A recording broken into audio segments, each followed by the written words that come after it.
Ano yung gawain ng election lawyer na bilang election chair ay nasasawatan nyo dahil alam nyo na gano'n ang gawain? Marami. Sa manual, marami. Kung manual,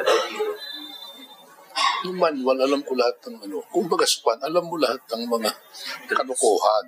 O, alam mo kung saan, alam mo kung yung strategy nung paano mo dadaya, paano hindi dadaya, kung paano mo maisahan yung kalaban. Pagawa din ba kayo ng kalokohan na?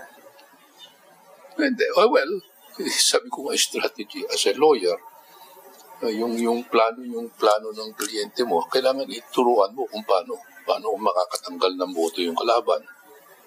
Paano mo guguluhin yung mga lugar na malakas ang kalaban mo. Paano mo, kasama yun. It's part of the strategy. Yung sinasabi ko nga, yung bakit ang daming bumoboto ng alas 7. Kasi kung ang strategy do, papapasukin mo agad lahat yung sayo. Tapos babagalan mo na, kukontrolin mo yung voting precincts. Para hindi makaboto yung mga susunod. So, dadamihan mo yung iyo para mawalang gana na yung mga... Kasi slow down na yun. Mag-i-slow down na yun.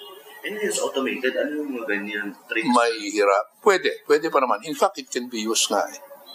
Mapipigilan ba yun? Pero hindi na ngayon. May hirapan na sila. Kasi itong ang ginagawa namin reform ngayon, we're changing the system of voting.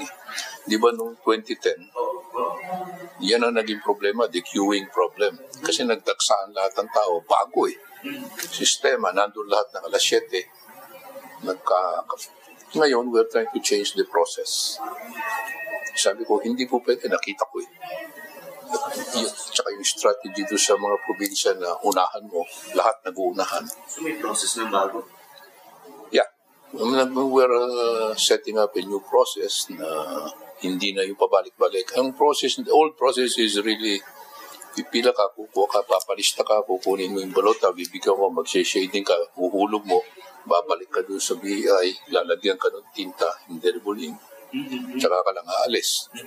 Ngayon, may flow kami.